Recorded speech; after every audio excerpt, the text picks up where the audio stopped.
ಆಗಮಿಸಿರುವಂಥ ಎಲ್ಲ ಸಜ್ಜನ ಬಂಧುಗಳೇ, ಶ್ರದ್ಧೆಯ ತಾಯಂದಿರೇ, ಯುವ ಮಿತ್ರರೇ, ಸಂಘ ಪ್ರಾರಂಭವಾಗಿ 100 ವಸಂತಗಳನ್ನು ಪೂರೈಸಿ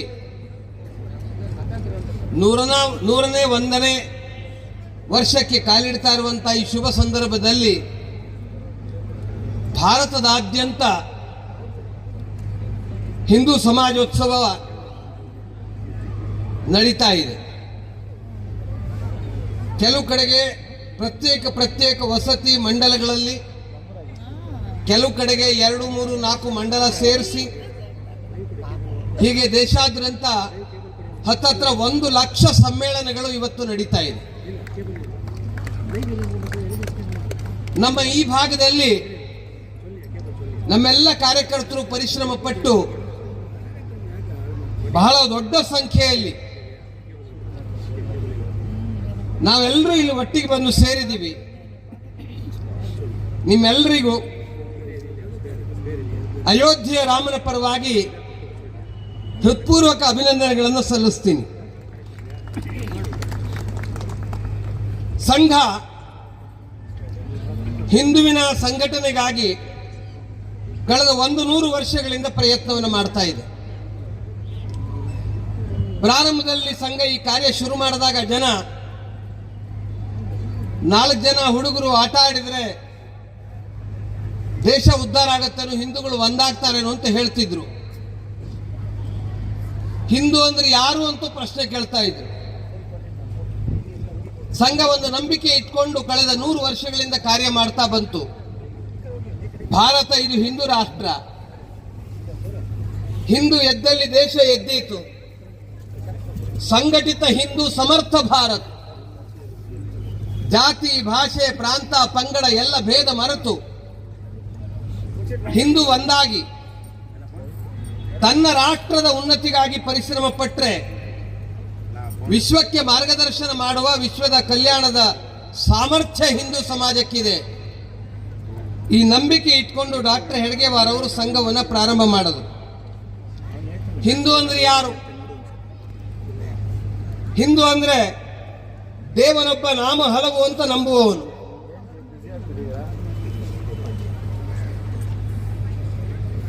ಪರಸ್ತ್ರೀಯರನ್ನ ಮಾತೆಯರಂತೆ ಕಾಣುವವನು. ಭಾರತದ ಬಗ್ಗೆ ನಿಷ್ಠೆ ಇಟ್ಕೊಂಡು ಇದು ನನ್ನ ದೇಶ ಅಂತ ಅನ್ಕೊಂಡು ಈ ದೇಶಕ್ಕಾಗಿ ತನ್ನೆಲ್ಲವನ್ನ ಸಮರ್ಪಣೆ ಮಾಡಲಿಕ್ಕೆ ಸಿದ್ಧನಾದವನು. ಭಾರತದ ಪರಂಪರೆಯನ್ನ, ಸಂಸ್ಕೃತಿಯನ್ನ ಗೌರವಿಸಿ ಅದಕ್ಕೆ ತಕ್ಕಂತೆ ನಡ್ಕೊಳ್ಳೋವನು. ಅವನಿಗೆ ಹಿಂದೂ ಅಂತ ಕರೀತಾರೆ. ಅಂತಹ ಹಿಂದೂಗಳ ಸಂಘಟನೆ ಮಾಡುವಂತ ಕಾರ್ಯವನ್ನು ರಾಷ್ಟ್ರೀಯ ಸ್ವಯಂ ಸೇವಕ ಸಂಘ 100 ವರ್ಷಗಳಿಂದ ತಪಸ್ಸಿನಂತೆ ಮಾಡ್ತಾ ಇದೆ. ಪ್ರಾರಂಭದಲ್ಲಿ ಉಪಹಾಸ, ಆಮೇಲೆ ವಿರೋಧ, ಅದೆಲ್ಲವನ್ನ ಎದುರಿಸಿ ಯಾರನ್ನೂ ವಿರೋಧ ಮಾಡದೆ, ವಿರೋಧಿಸಿದವರನ್ನೂ ವಿರೋಧ ಮಾಡದೆ ಶಾಂತವಾಗಿ ಸಮಾಜದ ಒಬ್ಬೊಬ್ಬ ವ್ಯಕ್ತಿಯನ್ನ ಪ್ರೀತಿಯಿಂದ ಬರಮಾಡಿಕೊಂಡು ಜೋಡಿಸುವ ಪ್ರಯತ್ನ ಮಾಡಿದ್ರೆ ಪರಿಣಾಮವಾಗಿ ಇವತ್ತು ದೇಶಾದ್ಯಂತ ಸಂಘ ಬೆಳೆದಿರೋದು ಮಾತ್ರ ಅಲ್ಲ, ಸಂಪೂರ್ಣ ಸಮಾಜದ ಒಂದು ಅದ್ಭುತ ಪರಿವರ್ತನೆ ಬಂದಿರೋದನ್ನ ನಾವು ನೋಡ್ತೀವಿ. ಸಂಘ ಪ್ರಾರಂಭವಾದಾಗ ಹಿಂದೂ ಅಂದ್ರೆ ಹೇಳಿ, ಹಿಂದೂ ಒಂದಾಗಕ್ಕೆ ಸಾಧ್ಯನೇ ಇಲ್ಲ. ಹಿಂದೂ ಅಂದ್ರೆ ಹೊಡೆತ ತಿನ್ನವನು. ಕಪ್ಪೆಗಳನ್ನ ತೂಕ ಮಾಡದಷ್ಟು ಎಷ್ಟು ಕಷ್ಟನೋ ಹಾಗೆ ಹಿಂದೂಗಳನ್ನ ಸಂಘಟನೆ ಮಾಡೋದು ಕಷ್ಟ. ಹಿಂದೂ ಒಂದಾಗಿ ಒಂದೇ ರಸ್ತೆಯಲ್ಲಿ ನಡೆಯೋದು ಯಾವಾಗ ಅಂದ್ರೆ ಅವ್ರ ತಲೆ ಮೇಲೆ ಒಬ್ಬ ವ್ಯಕ್ತಿ ಮಲಗಿದಾನೆ ಅಥವಾ ಕೂತಿದ್ದಾನೆ ಅಂತ ಪರಿಸ್ಥಿತಿಯಲ್ಲಿ. ಹೀಗೆ ಹಿಂದೂ ಸಮಾಜದ ಬಗ್ಗೆ ಎಲ್ಲರೂ ಸಹ ಟೀಕೆಯನ್ನ, ಟಿಪ್ಪಣಿಯನ್ನ ಮಾಡ್ತಾ ಇದ್ರು. ಹಿಂದೂ ಅನೇಕ ಕಡೆಗೆ ಹೊಡೆತವನ್ನು ತಿಂತಾ ಇದ್ದ. ಎಲ್ಲರೂ ಅವನ ಮೇಲೆ ಆಕ್ರಮಣ ಮಾಡೋರು. ಹಿಂದುವಿಗೆ ಸದಾಕಾಲ ಶಾಂತಿಯ ಉಪದೇಶ ಮಾಡಲಾಗ್ತಾ ಇತ್ತು. ಯಾರಾದ್ರೂ ಒಂದು ಕೆನ್ನೆಗೆ ಹೊಡೆದ್ರೆ ಇನ್ನೊಂದು ಕೆನ್ನೆ ತೋರಿಸು ಅಂತ ಹೇಳಲಾಗ್ತಾ ಇತ್ತು.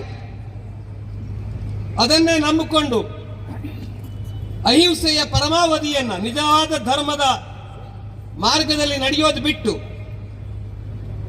ಹಿಂದೂ ಆ ದಾರಿಯನ್ನು ತುಳಿಲಿಕ್ಕೆ ಶುರು ಮಾಡಿದ್ದ. ಆದ್ರೆ ಅದೇ ಹಿಂದುವಿನ ಮೇಲೆ ಡಾಕ್ಟರ್ ಹೆಡ್ಗೆವಾರ್ ವಿಶ್ವಾಸ ಇಟ್ಟು ಒಬ್ಬೊಬ್ಬ ಹಿಂದುವಿನ ಹೃದಯವನ್ನು ಜೋಡಿಸುವಂತ ಪ್ರಯತ್ನ ಮಾಡಿದ್ರು. ಅದರ ಪರಿಣಾಮವಾಗಿ ಇವತ್ತು ಅದ್ಭುತ ಪರಿವರ್ತನೆಯನ್ನು ನಮ್ಮ ಕಣ್ಣೆದುರಿಗೆ ನಾವು ನೋಡ್ತಾ ಇದ್ದೀವಿ. ನಾನು ನಿಮ್ಮ ಎದುರುಗಡೆ ಒಂದು 2-3 ಉದಾಹರಣೆಯನ್ನು ಮಾತ್ರ ಇಡ್ತೀನಿ. ಇಡೀ ದೇಶದಲ್ಲಿ ಇವತ್ತು ಯಾರು ಹಿಂದೂ ಹೇಳಿ ಅಂತ ಹೇಳೋದಿಲ್ಲ. ಇಡೀ ದೇಶದಲ್ಲಿ ಹಿಂದೂ ಅನ್ನೋದಕ್ಕೆ ಸಂಕೋಚ ಯಾರು ಪಡೋದಿಲ್ಲ. ಹಿಂದೆ ಹೇಳ್ತಿದ್ರು ಮುಜೆ ಗದಾ ಕಹೋ ಲೇಕಿನ್ ಹಿಂದೂ ಮತ್ ಕಹೋ. ಆದ್ರೆ ಹಿಂದೂ ಇವತ್ತು ಗರ್ವದಿಂದ ಎದೆ ತಟ್ಟಿ ತೊಡೆ ತಟ್ಟಿ ಹೇಳ್ತಾನೆ, ಗರ್ವ ಸೇ ಕಹೋ ಹಮ್ ಹಿಂದೂ ಹೈ, ಗರ್ವ ಸೇ ಕಹೋ ಹಮ್ ಹಿಂದೂ ಹೈ. ಇಷ್ಟು ವಿಶ್ವಾಸ ಹಿಂದೂ ಸಮಾಜಕ್ಕೆ ಮೂಡಿದೆ. ಜಗತ್ತಿನ ಯಾವುದೇ ದೇಶದ ಮೇಲೆ ಹಿಂದೂ ಆಕ್ರಮಣ ಮಾಡಲಿಲ್ಲ. ಆದ್ರೆ ಎಲ್ಲ ಹಿಂದೂ ಇಡೀ ದೇಶದ ಪ್ರಪಂಚದ ಮೂಲೆ ಮೂಲೆಗಳಿಂದ ಜನ ನಮ್ಮ ಮೇಲೆ ಆಕ್ರಮಣವನ್ನು ಮಾಡಿದ್ರು. ಆ ಎಲ್ಲ ಆಕ್ರಮಣವನ್ನು ಎದುರಿಸಿ ನಮ್ಮ ಸಂಸ್ಕೃತಿಯನ್ನು ಉಳಿಸ್ಕೊಂಡು ಬೆಳೆಸ್ಕೊಂಡು ಬಂದ್ವಿ ನಾವು. ಆದ್ರೆ ಇವತ್ತು ಹಿಂದೂ ಸಮಾಜ ಅದೇ ಸಂಸ್ಕೃತಿಯನ್ನು ಉಳಿಸ್ಕೊಂಡಿದೆ. ಯಾರ ಮೇಲೂ ನಾವು ಆಕ್ರಮಣ ಮಾಡೋಲ್ಲ. ಆದ್ರೆ ಹಿಂದೂ ಸಮಾಜದ ಸ್ವಭಾವದಲ್ಲಿ ಪರಿವರ್ತನೆ ಬಂದಿದೆ. ಅದು ಅಂದ್ರೆ ಹಿಂದೆ ಒಂದು ಕೆನ್ನೆಗೆ ಹೊಡೆದ್ರೆ ಇನ್ನೊಂದು ಕೆನ್ನೆ ಕೊಡಿ ಅಂತ ಹೇಳ್ತಿದ್ವಿ. ಅದರ ಪರಿಣಾಮವಾಗಿ ದುಷ್ಟ ಶಕ್ತಿಗಳ ದರ್ಪ, ಅಹಂಕಾರ, ಸೊಕ್ಕು ಇದು ಜಾಸ್ತಿ ಆಗ್ತಾ ಇತ್ತು. ಆದ್ರೆ ಇವತ್ತು ಹಿಂದೂ ಸಮಾಜಕ್ಕೆ ಒಂದು ಕೆನ್ನೆಗೆ ಹೊಡೆದ್ರೆ ನಾವು ಹೇಳ್ತೀವಿ ಬಲವಾದಂತ ಮುಷ್ಟಿ ಕಟ್ಟು, ತಾಕತ್ತನ್ನೆಲ್ಲ ಉಪಯೋಗಿಸಿ ಯಾರು ಹೊಡೆದಿದ್ರು ಅವರ ದವಡೆಗೆ ಇಷ್ಟು ಚೆನ್ನಾಗಿ ಹೊಡಿ, 32 ಹಲ್ಲು ಉದುರಿರಬೇಕು, ಇನ್ನೊಮ್ಮೆ ನಮ್ಮ ಸಮಾಜದ ಮೇಲೆ ಆಕ್ರಮಣ ಮಾಡುವಂತ ಧೈರ್ಯನೂ ಆಗಬಾರದು. ಅಂತ ಅದ್ಭುತ ಪರಿವರ್ತನೆ ಹಿಂದೂ ಸಮಾಜದಲ್ಲಿ ಇವತ್ತು ಬಂದಿದೆ. ಹಿಂದೂ ಪಲಾಯನ ಮಾಡೋದಿಲ್ಲ. ಇವತ್ತು ಹಿಂದೂ ಗಟ್ಟಿಯಾಗಿ ನಿಂತ್ಕೊಳ್ತಾನೆ, ಅನ್ಯಾಯವನ್ನು ಎದುರಿಸ್ತಾನೆ, ಯಾರ ಮೇಲೂ ಆಕ್ರಮಣ ಮಾಡೋದಿಲ್ಲ. ತನ್ನ ಮೂಲ ಸಂಸ್ಕೃತಿಯನ್ನು ಉಳಿಸಿಕೊಂಡು ನಡುವೆ ಬಂದಿದ್ದಂತಹ ಅತಿರೇಕದ ಅಹಿಂಸೆಯನ್ನು ತೊರೆದು ಸದ್ಧರ್ಮದಲ್ಲಿ ನಡೆಯುವಂತಹ ಪ್ರಯತ್ನವನ್ನು ಹಿಂದೂ ಮಾಡ್ತಾ ಇದ್ದಾನೆ ಇವತ್ತು. ಹಿಂದೆ ಹಿಂದೂ ಒಟ್ಟಿಗೆ ಕರೆದ್ರೆ ಯಾರು ಬರ್ತಿದ್ರು? ಆದ್ರೆ ಇವತ್ತು ನಾವೇ ನೋಡ್ತೀವಿ ಈ ಪ್ರದೇಶದಲ್ಲಿ ಇಷ್ಟು ದೊಡ್ಡ ಪ್ರಮಾಣದಲ್ಲಿ ಹಿಂದೂಗಳು ಒಟ್ಟಿಗೆ ಸೇರೋದು ಅಂದ್ರೆ ಒಂದು ಕರೆ ಕೊಟ್ರೆ ಹಿಂದೂ ಒಟ್ಟಾಗ್ತಾ ಇದ್ದಾನೆ ಅನ್ನೋದಕ್ಕೆ ಈ ಸಭೆನೇ ಸಾಕ್ಷಿ ಅಂತ ಒಂದು ಅದ್ಭುತ ಪರಿವರ್ತನೆ ಹಿಂದೂ ಸಮಾಜದಲ್ಲಿ ಬರ್ತಾ ಇದೆ. 500 ವರ್ಷಗಳ ಹಿಂದೆ ನಮ್ಮೆಲ್ಲರ ಶ್ರದ್ಧಾ ಕೇಂದ್ರವಾಗಿದ್ದಂತಹ ರಾಮ ಜನ್ಮಭೂಮಿಯ ದೇವಸ್ಥಾನವನ್ನು ಒಡೆಯಲಾಯಿತು. ಕಾರಣ ಏನು? ರಾಮನ ದೇವಸ್ಥಾನವನ್ನು ನಾಶ ಮಾಡಿದರೆ ಸಂಪೂರ್ಣ ಭಾರತವನ್ನು ಇಸ್ಲಾಮಮಯ ಮಾಡಬಹುದು ಅಂತ ಬಾಬರಿಗೆ ಅನಿಸಿತ್ತು. ಅದಕ್ಕಾಗಿ ಮಂದಿರವನ್ನು ಒಡೆದು ಮಸೀದಿ ಕಟ್ಟುವಂತ ಪ್ರಯತ್ನ ಮಾಡಿದ. ಹಿಂದೂ ಸಮಾಜ ನಿರಂತರ ಸಂಘರ್ಷ ಮಾಡಿತು. ಸ್ವಾತಂತ್ರ್ಯ ಬಂದ ಮೇಲೆ ನಮ್ಮ ಕೈಗೆ ಆ ಮಂದಿರ ಬರಬೇಕಾಗಿತ್ತು, ದುರ್ದೈವದಿಂದ ಬರಲಿಲ್ಲ. ಹೋರಾಟ ಪ್ರಾರಂಭ ಆಯಿತು. ಜನಕ್ಕೆ ವಿಶ್ವಾಸ ಇರಲಿಲ್ಲ. ರಾಮ ತನ್ನ ಸ್ಥಾನದಲ್ಲಿ ನೆಲೆಗೊಳ್ಳಬಹುದು ಅಂತ ವಿಶ್ವಾಸ ಜನರಿಗೆ ಇರಲಿಲ್ಲ. ನಾವು ಹೇಳ್ತಿದ್ವಿ ಮಂದಿರ್ ವಹಿ ಬನಾಯಂಗೆ, ಮಂದಿರ್ ಭವ್ಯ ಬನಾಯಂಗೆ. ಜನ ನಮಗೆ ಹೇಳ್ತಿದ್ರು ಮಂದಿರ್ ಬನಾಯಂಗೆ ಲೇಕಿನ್ ತಾರೀಖ್ ನಹಿ ಬತಾಯಂಗೆ. ಬರೀ ಹೇಳೋದಷ್ಟೇ, ಬೊಗಳೆ ಅಷ್ಟೇ ಅಂತ ಹೇಳ್ತಿದ್ರು. ಆದ್ರೆ ಇವತ್ತು ಸಂಪೂರ್ಣ ಭಾರತ ಹೋರಾಟವನ್ನು ನಡೆಸಿ 11 ಕೋಟಿ ಜನ ಒಂದು ರಾಮ ಮಂದಿರಕ್ಕಾಗಿ ಧನ ಸಮರ್ಪಣೆ ಮಾಡಿ 2024 ಜನವರಿ 22ನೇ ತಾರೀಕು ಪೌಷ್ಯ ಶುದ್ಧ ದ್ವಾದಶಿಯ ದಿನ ಅಯೋಧ್ಯೆಯ ಶ್ರೀರಾಮನ ಜನ್ಮಭೂಮಿಯಲ್ಲಿ ಶ್ರೀರಾಮ ತನ್ನ ಬಾಲ ಸ್ವರೂಪದಲ್ಲಿ ಪ್ರತಿಷ್ಠೆಗೊಂಡು ಇವತ್ತಿನವರೆಗೆ 8 ಕೋಟಿ ಜನ ಭಾರತೀಯರು ವಿಶ್ವದ ಜನ ಬಂದು ದರ್ಶನ ತಗೊಂಡಿದ್ದಾರೆ. ಇದನ್ನು ನಮ್ಮ ಕಣ್ಣೆದುರಿಗೆ ನಾವು ನೋಡ್ತಾ ಇದ್ದೀವಿ. ಇವತ್ತು ಮಂದಿರ ಪೂರ್ಣ ಆಗಿದೆ, ಧ್ವಜಾರೋಹಣ ಆಯಿತು, ಇಡೀ ದೇಶದ ಜನ ಅಯೋಧ್ಯೆಗೆ ಬರ್ತಾರೆ. ಎಲ್ಲ ಜಾತಿಯವರು ಬರ್ತಾರೆ, ಭಾಷೆಯವರು ಬರ್ತಾರೆ, ಪ್ರಾಂತ್ಯದವರು ಬರ್ತಾರೆ, ಎಲ್ಲ ಪಕ್ಷದವರು ಬರ್ತಾರೆ.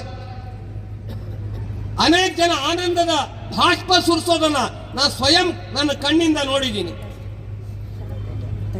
ಜನ ಹೇಳ್ತಾರೆ, ನಾವು ಜೀವನದಲ್ಲಿ ಕಲ್ಪನೆನೇ ಮಾಡಿರಲಿಲ್ಲ ರಾಮನ ಜನ್ಮಭೂಮಿಯಲ್ಲಿ ಇಂಥ ಅದ್ಭುತ ಮಂದಿರ ನಿರ್ಮಾಣ ಆಗಬಹುದು ಅಂತ. ಹೇಗೆ ಸಾಧ್ಯ ಆಯ್ತು? ಅದ್ಭುತ ಪರಿವರ್ತನೆ ದೇಶದಲ್ಲಿ ಬಂದಿದೆ. 1947ರಲ್ಲಿ ಸ್ವಾತಂತ್ರ್ಯ ಬಂದ ನಂತರ ನಾವು ಕಾಶ್ಮೀರದ ಪಕ್ಕದಲ್ಲಿದ್ದಂತ ಪಾಕಿಸ್ತಾನದ ಅನೇಕ ಭಾಗ ಕಳ್ಕೊಂಡ್ವಿ, POK ಕಳ್ಕೊಂಡ್ವಿ, ಪಾಕ್ ಆಕ್ಯುಪೈಡ್ ಕಾಶ್ಮೀರ್ ಕಳ್ಕೊಂಡ್ವಿ. ಕಾಶ್ಮೀರಕ್ಕೆ ಅನುಕೂಲ ಮಾಡಿಕೊಳ್ಳಲಿಕ್ಕೆ 370ನೇ ವಿಧಿ ತಂದ್ವಿ. ಅದರ ಪರಿಣಾಮ ಏನು? ಬೆಂಗಳೂರಿನ ಗುಪ್ತಾ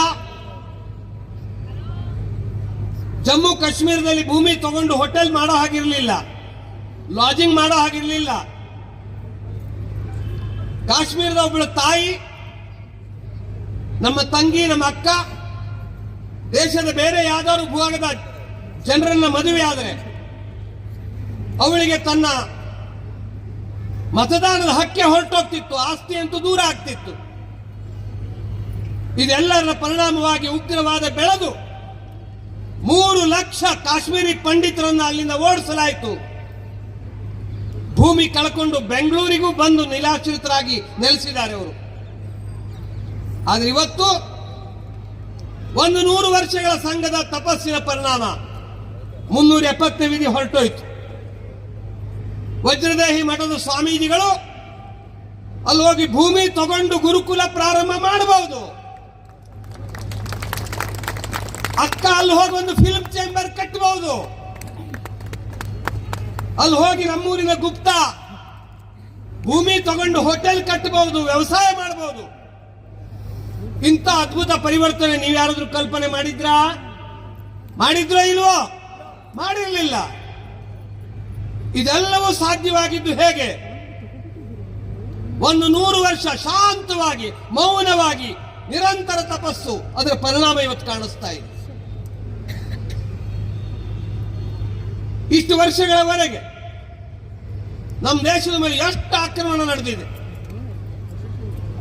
ಕಾಶಿ ದೇಗುಲದ ಮೇಲೆ ಆಕ್ರಮಣ, ಅಯೋಧ್ಯೆ ರಾಮ ಮಂದಿರದ ಮೇಲೆ 2005ರಲ್ಲಿ ಆಕ್ರಮಣ, ಮುಂಬಯಿಯ ತಾಜ್ ಹೋಟೆಲ್ ಮೇಲೆ ಆಕ್ರಮಣ,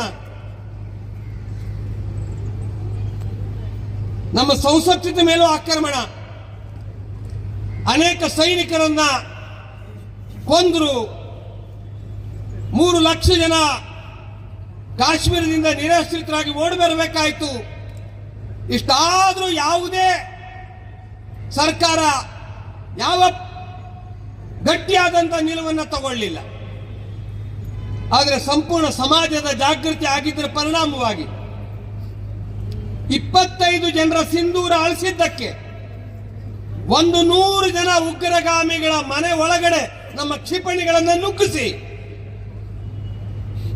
ಆಪರೇಷನ್ ಸಿಂಧೂರ್ ಹೆಸರಿನಲ್ಲಿ ಅವರೆಲ್ಲರನ್ನ ಅಲ್ಲಾಹನ ಪಾದ ಕಳಿಸಲಾಯಿತು. ಅಂದ್ರೆ ಈ ದೇಶದಲ್ಲೇ ಪರಾಕ್ರಮ ಎದ್ದು ನಿಂತಿದೆ. ಇದನ್ನು ನಾವು ಅರ್ಥ ಮಾಡ್ಕೋಬೇಕು. ಆದ್ರೆ ಇಷ್ಟಕ್ಕೆ ಶಾಂತರಾಗಿ ನಾವೆಲ್ಲ ಮಾಡಿಬಿಟ್ಟಿದೀವಿ ಅನ್ನುವಂತಹ ಸಂತೃಪ್ತಿ ನಮ್ಮ ಮನಸ್ಸಿನಲ್ಲಿ ಬರಬಾರದು. ಸಂಘದ ಕಾರ್ಯ ಸಂಘ ಮಾಡ್ತಾ ಇರುತ್ತೆ. ಈ ಕಾರ್ಯಕ್ಕೆ ಎಷ್ಟೆಷ್ಟು ಸಹಯೋಗ ಸಿಗುತ್ತೋ, ಸಹಯೋಗ ಕೊಡ್ಲಿಕ್ಕಾಗುತ್ತೋ ಕೊಡಬೇಕು. ಆದ್ರೆ ನಾವೆಲ್ಲರೂ ಸೇರಿ ರಾಷ್ಟ್ರವನ್ನ ಕಟ್ಟೋದಕ್ಕೆ ಪ್ರಯತ್ನ ಮಾಡಬೇಕು. 100 ವರ್ಷಗಳ ಸಂಘದ ತಪಸ್ಸಿಗೆ ನಮ್ಮೆಲ್ಲರ ಬೆಂಬಲ ಬೇಕು, ನಮ್ಮೆಲ್ಲರ ಸಹಭಾಗಿತ್ವ ಬೇಕು. ಸಹಭಾಗಿತ್ವ ಏನು? ಅದು ಅಂದ್ರೆ ನಾನು ಶಾಂತವಾಗಿ ಕೂಡೋದಿಲ್ಲ. ಇವತ್ತೇನು ಜಾಗೃತ ಸಮಾಜ ಆಗ್ತಾ ಇದೆಯೋ ಇದಕ್ಕೆ ಇನ್ನಷ್ಟು ಶಕ್ತಿ ತುಂಬುತ್ತಾ ಈ ಮಾರ್ಗದಲ್ಲಿ ಸಂಪೂರ್ಣ ಸಮಾಜವನ್ನು ಮುನ್ನಡೆಸೋದಕ್ಕೆ ನನ್ನೆಲ್ಲ ಶಕ್ತಿಯನ್ನ, ಬುದ್ಧಿಯನ್ನ, ಪರಾಕ್ರಮವನ್ನ, ಪರಿಶ್ರಮವನ್ನ ಹಾಕ್ತೀನಿ ಅಂತ ನಿರ್ಧಾರ ಮಾಡಬೇಕು. ಯಾವುದೇ ಒಂದು ದೇಶ ಅದು ಪ್ರಪಂಚದಲ್ಲಿ ಶ್ರೇಷ್ಠ ಸ್ಥಾನವನ್ನು ಗಳಿಸಬೇಕಾದ್ರೆ ಸಮೃದ್ಧಿ ಇದ್ರೆ ಮಾತ್ರ ಬರುತ್ತೆ. ಸಮೃದ್ಧಿ ಬೇಕು. ಇವತ್ತು ರಾಮ ಮಂದಿರ ಆಯ್ತು, ನನ್ನ ದೃಷ್ಟಿಯಲ್ಲಿ ರಾಮರಾಜ್ಯ ನಿರ್ಮಾಣ ಮಾಡಬೇಕು. ರಾಮರಾಜ್ಯದ ಮೊದಲನೆಯ ಸಂಕಲ್ಪ ಸಮೃದ್ಧಿ. ನಾವು ವಿಜಯನಗರ ಸಾಮ್ರಾಜ್ಯಕ್ಕೆ ಸೇರಿದವರು, ಮುತ್ತು ರತ್ನ ಬಳ್ಳಗಳಲ್ಲಿ ಎಳೆದು ಮಾರದವರು ನಾವು. ಇಡೀ ಜಗತ್ತಿನ ವ್ಯಾಪಾರಿಗಳು ಆ ವಿಜಯನಗರ ಸಾಮ್ರಾಜ್ಯದ ಹಂಪಿಯ ರಸ್ತೆ ಮೇಲೆ ವ್ಯಾಪಾರ ಮಾಡ್ತಾ ಇದ್ರು. ಪ್ರಪಂಚ ನಮ್ಮ ಹತ್ರ ಬರ್ತಾ ಇತ್ತು. ಅಂತ ಸಮೃದ್ಧಿಯ ದೇಶ ನಮ್ಮದು. ಅಂತ ಸಮೃದ್ಧಿ ನಮ್ದು ಆಗಬೇಕು ಅಂತಾದ್ರೆ ಪರಿಶ್ರಮದ ಬದುಕು ನಮ್ದಾಗಬೇಕು. ಕೈ ಕೆಸರಾದ್ರೆ ಬಾಯಿ ಮೊಸರು. ಇವತ್ತು ನಮ್ಮ ಮನೆಗಳಲ್ಲಿ ತಪ್ಪು ಅಭ್ಯಾಸ ಆಗ್ತಾ ಇದೆ. ಕೈ ಕೆಸರಾಗಬಾರದು, ಬಾಯಿಗೆ ಮೊಸರು ಬರಬೇಕು. ಪರಿಶ್ರಮ ಇಲ್ಲದ ಬದುಕಿಗೆ ಯಾವುದೇ ಅರ್ಥ ಇಲ್ಲ. ಅದು ಭ್ರಷ್ಟ ಬದುಕು. ಅದು ಪರಿಶ್ರಮದ ಬದುಕು, ಅದು ರಾಮನ ಬದುಕು, ಕೃಷ್ಣನ ಬದುಕು, ಶಿವಾಜಿಯ ಬದುಕು, ಅದು ಅಣ್ಣ ಬಸವಣ್ಣನ, ಕೆಂಪೇಗೌಡನ ಬದುಕು. ಅದು ಅಂಥ ಬದುಕು ನಮ್ಮದಾಗಬೇಕು. ಪರಿಶ್ರಮದಿಂದ ಸಮೃದ್ಧಿಯನ್ನು ಗಳಿಸ್ತೀವಿ ಅಂತ ನಿಶ್ಚಯ ಮಾಡಬೇಕು. ಬರೀ ಸಮೃದ್ಧಿ ಇದ್ರೆ ಸಾಲದು, ಪರಾಕ್ರಮನೂ ಬೇಕು, ಶಕ್ತಿಯ ಆರಾಧನೆಯೂ ನಡಿಬೇಕು. ಅದರ ಜೊತೆಗೆ ದೇಶ ಮುನ್ನಡೆಸಬೇಕು ಅಂತಾದ್ರೆ ಒಂದು ದೇಶಕ್ಕೆ ಸ್ವತ್ವದ ಜಾಗೃತಿ ಆಗಬೇಕು. ಸ್ವತ್ವ ಅಂದ್ರೆ ನಾನು ಹಿಂದೂ ಅಂದ್ರೆ ನಾನು ಯಾರು, ನನ್ನ ಪರಂಪರೆ ಏನು, ನನ್ನ ಸಂಸ್ಕೃತಿ ಏನು ಅನ್ನುವ ಭಾವವನ್ನು ಇಡೀ ಸಮಾಜದಲ್ಲಿ ಬೆಳೆಸಬೇಕು. ನಾನು ಹಿಂದೂ, ನನ್ನೊಂದು ಹಿಂದೂ ಪರಂಪರೆ ಇದೆ, ರಾಮನ, ಕೃಷ್ಣನ, ಬಸವೇಶ್ವರರ ಪರಂಪರೆ ನಂದು ಅಂತ ಮನಸ್ಸಿನಲ್ಲಿ ಸಂಕಲ್ಪ ಬರಬೇಕು. ಬರೀ ನಮ್ಮಲ್ಲಿ ಬಂದ್ರೆ ಸಾಲದು, ಮುಂದಿನ ಪೀಳಿಗೆಗೆ ವರ್ಗಾಯಿಸಬೇಕು. ನಮ್ಮ ಮಕ್ಕಳು ರಾಮನ ಗುಣವನ್ನು ಆರಾಧನೆ ಮಾಡೋದಲ್ಲ, ರಾಮನಂತೆ ನಡೆಯುವ ಪ್ರಯತ್ನ ಮಾಡಬೇಕು. ನಮ್ಮ ಅಯೋಧ್ಯೆಯಲ್ಲಿ ಒಂದು ಹಾಡನ್ನು ಹೇಳ್ತಾರೆ, ಗಂಡ ಇದ್ರೆ ರಾಮನಂತೆ, ರಾಘವನಂತೆ ಇರಬೇಕು, ಮಗ ಇದ್ರೆ ಲವಕುಶನಂತೆ ಇರಬೇಕು, ಸೋದರ ಇದ್ರೆ ಲಕ್ಷ್ಮಣನಂತೆ ಇರಬೇಕು. ಪ್ರೀತಿಯ ಸೋದರನ ಭಾವ ಇರಬೇಕಾದ್ರೆ ಭರತನಂತೆ ಇರಬೇಕು. ಭಕ್ತಿಯ ಭಾವ ಬರಬೇಕು ಅಂದ್ರೆ ಹನುಮಂತನಂತೆ ಇರಬೇಕು. ಹೆಂಡತಿ ಇರಬೇಕು ಅಂದ್ರೆ ಸೀತೆಯಂತೆ ಇರಬೇಕು. ಹಾಡಿದೆ, ಆ ಹಾಡನ್ನ ಕೇವಲ ಹೇಳೋದಲ್ಲ, ಬದುಕಬೇಕು. ಇವತ್ತು ಹಿಂದೂ ತಮ್ಮ ಮಕ್ಕಳಿಗೆ ಸಂಸ್ಕಾರ ನಾವು ಕೊಡ್ತಾ ಇದ್ದೀವ. ಇಡೀ ಜಗತ್ತಿನಾದ್ಯಂತ ಹಿಂದೂ ಹೋಗ್ಬೇಕು. ಅಮೆರಿಕಕ್ಕೆ ಹೋಗ್ಲಿ, ಇಂಗ್ಲೆಂಡಿಗೆ ಹೋಗ್ಲಿ, ಜಪಾನಿಗೆ ಹೋಗ್ಲಿ, ಜರ್ಮನಿಗೆ ಹೋಗ್ಲಿ, ಪ್ರಪಂಚದ ಮೂಲೆ ಮೂಲೆಗಳಿಗೆ ಸಾಫ್ಟ್ವೇರ್ ಇಂಜಿನಿಯರ್ ಆಗಿಯೋ ಯಾವುದೋ ರೀತಿಯಲ್ಲ ಹೋಗಲಿ. ಆದ್ರೆ ಹೋಗುವಾಗ ಭಾರತದ ಸಂಸ್ಕೃತಿಯನ್ನ ತಿಳ್ಕೊಂಡು, ರಾಮನ ಬದುಕನ್ನ, ಕೃಷ್ಣನ ಬದುಕನ್ನ, ನಮ್ಮ ದೇಶದ ಮಹಾಪುರುಷರ ಬದುಕನ್ನ, ಭಾರತೀಯ ಸಂಸ್ಕೃತಿಯನ್ನ ತಿಳ್ಕೊಂಡಲ್ಲಿ ಹೋಗ್ಬೇಕು, ಅದರಂತೆ ವ್ಯವಹರಿಸಬೇಕು. ಅಂತ ಸಂಸ್ಕೃತಿ ನಮ್ಮ ಮಕ್ಕಳಿಗೆ ಬರಬೇಕು ಅಂತಾದ್ರೆ ನಾವು ಮನೆಯಲ್ಲಿ ಒಟ್ಟಿಗೆ ಸೇರಿ ಮಕ್ಕಳೊಂದಿಗೆ ಈ ವಿಷಯವನ್ನು ಚರ್ಚೆ ಮಾಡ್ತೀವ, ವಾರಕ್ಕೊಮ್ಮೆ ಸತ್ಸಂಗ ಮಾಡ್ತೀವ, ಮಕ್ಕಳ ಬಗ್ಗೆ ಸ್ವಲ್ಪ ಸಮಯ ಕೊಡ್ತೀವ, ಯೋಚನೆ ಮಾಡಬೇಕು. ಹೀಗಾಗಿ ನಮ್ಮ ಮಕ್ಕಳಿಗೆ ಸಂಸ್ಕಾರ ಕೊಡುವ ಜವಾಬ್ದಾರಿ ನಮ್ದು ಅಂತ ಅರ್ಥ ಮಾಡ್ಕೋಬೇಕು. ಎರಡನೇದಾಗಿ, ಯಾವ ಸಮಾಜದಲ್ಲಿ ಏಕತೆ ಇಲ್ವೋ ಆ ಸಮಾಜ ಮುನ್ನಡೆಯೋದಿಲ್ಲ. ಏಕತೆ ಬರೋದು ಹೇಗೆ? 5 ಜನ ಅಣ್ಣ ತಮ್ಮಂದಿರಿದ್ರೆ ಅವರಲ್ಲಿ ಭೇದ ಭಾವ ಇದ್ರೆ ಹೇಗೆ ಏಕತೆ ಬರುತ್ತೆ? ನಮ್ಮ ಸಮಾಜದಲ್ಲಿ ಬೆಂಗಳೂರಿನಲ್ಲಿ ಇಲ್ಲ, ಆದರೆ ಇವತ್ತಿಗೂ ಕರ್ನಾಟಕದ ಮೂಲೆ ಮೂಲೆಗಳಲ್ಲಿ ಅನೇಕ ಹಳ್ಳಿಗಳಲ್ಲಿ ಕೆಲವು ಜಾತಿಗಳಲ್ಲಿ ಹುಟ್ಟಿದವರಿಗೆ ಇವತ್ತಿಗೂ ಮಂದಿರ ಪ್ರವೇಶ ಇಲ್ಲ. ಅವ್ರು ಯಾಕೆ ಹಿಂದೂವಾಗಿ ಉಳಿತಾರೆ? ಹೀಗಾಗಿ ಹಿಂದೂ ಸಮಾಜದಲ್ಲಿ ಹುಟ್ಟಿದ ಪ್ರತಿಯೊಬ್ಬ ಯಾವುದೇ ಜಾತಿಗೆ ಸೇರಿರಲಿ, ಯಾವುದೇ ಭಾಷೆಗೆ ಸೇರಿರಲಿ, ಅವನು ನನ್ನ ರಕ್ತದ ರಕ್ತ, ನನ್ನ ಮಾಂಸದ ಮಾಂಸ, ಅವನು ನನ್ನ ಬಂಧು ಅನ್ನುವ ಏಕತೆಯ ಭಾವ ಇಡೀ ಸಮಾಜದಲ್ಲಿ ಯಾವುದೇ ಭೇದ ಭಾವ ಇಲ್ಲದ ರೀತಿಯಲ್ಲಿ ನಮ್ಮ ಮಕ್ಕಳನ್ನ, ನಮ್ಮ ಮನೆಯ ಪರಿವಾರದವರನ್ನ, ಅನುಸೂಚಿತ ಸಮಾಜದ ಮನೆ ಕರ್ಕೊಂಡು ಹೋಗ್ತೀವ, ಅವ್ರ ಮಕ್ಕಳನ್ನ ನಮ್ಮನೆ ಕರಿತೀವ. ಸಮಾಜದಲ್ಲಿರುವಂತಹ ಈ ಭೇದ ಭಾವವನ್ನು ತೊಲಗಿಸಬೇಕು, ಒಂದಾಗಿ ಕೆಲಸ ಮಾಡಬೇಕು. ಇನ್ನು ಮೂರನೇದಾಗಿ, ಇದು ನಮ್ದೊಂದು ಪ್ರಕೃತಿ. ಇದು ಈ ಭೂಮಿ ತಾಯಿ ನಮ್ಮೆಲ್ಲರನ್ನ ಸಂರಕ್ಷಣೆ ಮಾಡ್ತಾ ಇದ್ದಾಳೆ. ಈ ಭೂಮಿಯ ಬಗ್ಗೆ ಕಾಳಜಿ ನಮ್ದಿರಬೇಕು. ನಾವು ಪರಿಸರದ ಸಂರಕ್ಷಣೆ ಮಾಡುವ ಸಾಮರ್ಥ್ಯ ನಮ್ಮ ಹತ್ರ ಇಲ್ಲ. ತಾಯಿ ಒಂದ್ಸಲ ಗುಡುಗಿದ್ರೆ, ಭೂಕಂಪ ಆದ್ರೆ ಸಾವಿರಾರು ಜನ ಹೋಗ್ಬಿಡ್ತಾರೆ. ಹೀಗಾಗಿ ಈ ತಾಯಿಯನ್ನ ಸಂತುಷ್ಟಗೊಳಿಸುವ, ತಾಯಿಗೆ ತಕ್ಕ ಮಗನಾಗುವ ಪ್ರಯತ್ನ ಮಾಡಬೇಕು. ಅದು ಹೇಗೆ ಸಾಧ್ಯ? ಕಡಿಮೆ ನೀರನ್ನು ಬಳಸೋದು, ಪ್ಲಾಸ್ಟಿಕ್ ಉಪಯೋಗಿಸದೇ ಇರೋದು, ರಾಸಾಯನಿಕವನ್ನು ಹಾಕಿ ಭೂಮಿಯನ್ನು ಹಾಳು ಮಾಡದೇ ಇರೋದು, ಕೇವಲ ಗೋವಿನ ಪೂಜೆ ಮಾಡೋದಲ್ಲ, ಅದರ ಬದಲಾಗಿ ನಾನು ಹಸುವಿನ ಹಾಲನ್ನೇ ಕುಡಿತೀನಿ, ಅದಕ್ಕೆ ಬೇಕಾದ್ರೆ 100-150 ರೂಪಾಯಿ ಕೊಡ್ತೀನಿ, ಸಾಧ್ಯ ಆದ್ರೆ ನಮ್ಮ ಮನೆಯಲ್ಲಿ ಒಂದು ಹಸುವನ್ನ ಸಾಕ್ತೀನಿ, ಹಸುವಿನ ಆ ಸಗಣಿ ಮೂತ್ರದ ಮೂಲಕ ಈ ಭೂಮಿಯ ಸತ್ವವನ್ನ ಜಾಸ್ತಿ ಮಾಡ್ತೀನಿ ಅನ್ನುವ ಪ್ರಯತ್ನವನ್ನ ನಾವೆಲ್ಲರೂ ಮಾಡಿದಾಗ, ಆಗ ಈ ಭೂಮಿಗೆ ನಮ್ಮ ಬಗ್ಗೆ ಪ್ರೀತಿ ಬಂದು ಭೂಕಂಪ ನಿಲ್ಲತ್ತೆ. ಅದರ ಪರಿಣಾಮವಾಗಿ ಇದೇ ಭೂಮಿ ಸುಜಲಾಂ ಸುಫಲಾಂ ಆಗಿ ನಮಗೆ ಶಕ್ತಿಯನ್ನು ಕೊಡ್ತಾಳೆ. ಅಂತ ಕಾರ್ಯ ನಮ್ಮಿಂದ ಆಗಬೇಕು. ಯಾವುದೇ ಒಂದು ದೇಶ ಮುನ್ನಡಿಬೇಕಾದ್ರೆ ಅದಕ್ಕೆ ಸ್ವದೇಶಿ ಸ್ವಾಭಿಮಾನ ಬೇಕು. ಯಾರಿಗೆ ಸ್ವಾಭಿಮಾನ ಇಲ್ಲವೋ ಅವರು ಬದುಕೆಂತದ್ದು. ಇಸ್ರೇಲ್ 2000 ವರ್ಷಗಳವರೆಗೆ ಪ್ರಪಂಚದ ಬೇರೆ ಬೇರೆ ದೇಶಗಳಲ್ಲಿ ಹರಿದಂಚೋಗಿತ್ತು. ತನ್ನ ನಾಡನ್ನ ಪಡ್ಕೊಂಡ ನಂತರ ಮರೆತು ಹೋಗಿದ್ದಂತ ತನ್ನ ಭಾಷೆಯನ್ನ ಕಲಿತರು. ಇವತ್ತು ಯಾರಿಗಾದ್ರೂ ಇದಕ್ಕೆ ಹೋಗಿ ಇಸ್ರೇಲ್ಗೆ ಹೋಗಿ PhD ಪಡ್ಕೋಬೇಕು ಅಂದ್ರೆ ಹಿಬ್ರು ಭಾಷೆಯಲ್ಲಿ ಬರೆದ್ರೆ PhD ಸಿಗೋದು.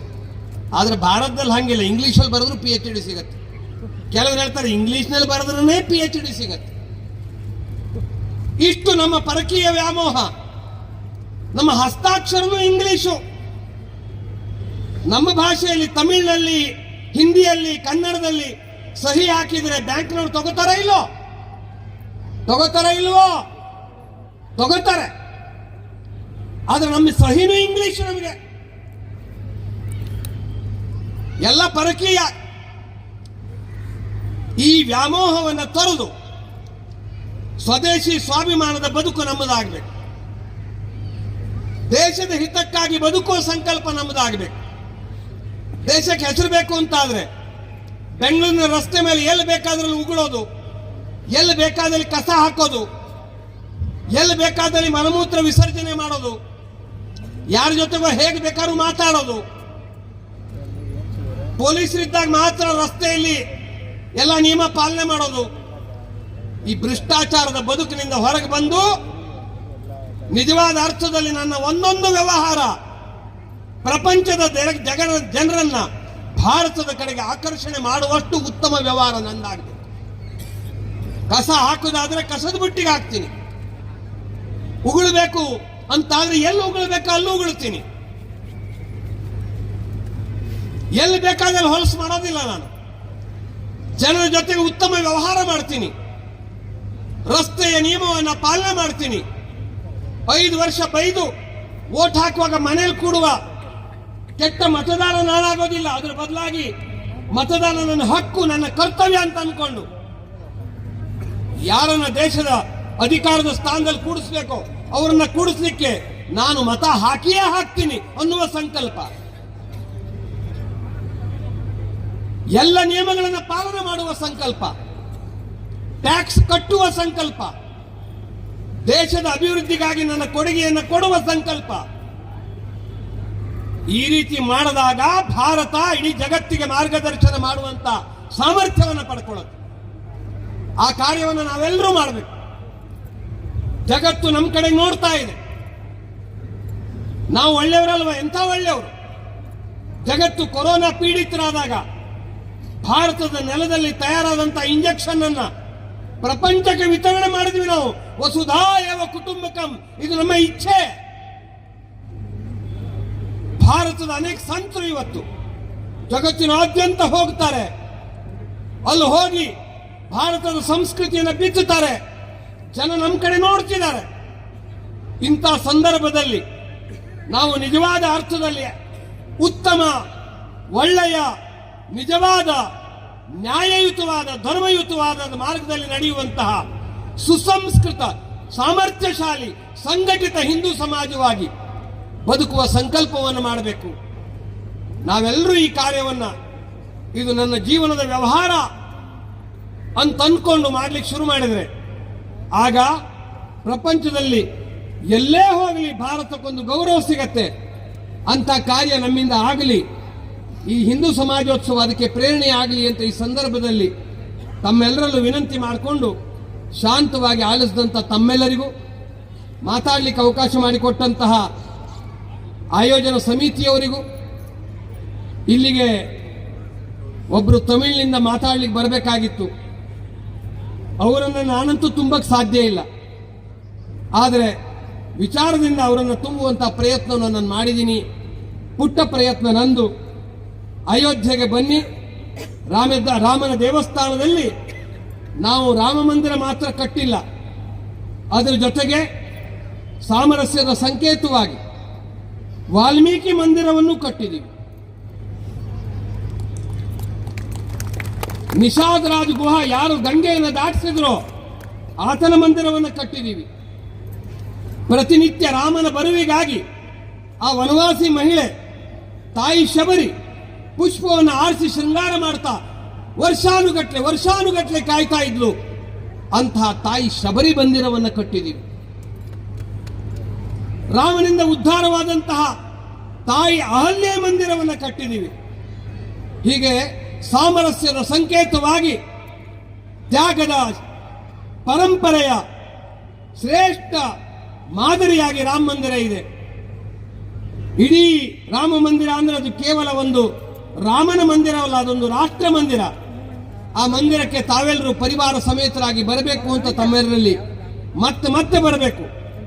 ರಾಮನ ಮಾರ್ಗದಲ್ಲಿ ನಡೆಯುವಂತಹ ಪ್ರಯತ್ನವನ್ನು ನಾವೆಲ್ಲರೂ ಮಾಡಬೇಕು ಅಂತ ವಿನಂತಿ ಮಾಡ್ತಾ ನಾನು ನನ್ನ ಮಾತಿಗೆ ವಿರಾಮವನ್ನು ಹೇಳ್ತೀನಿ. ಜೈ ಶ್ರೀರಾಮ್.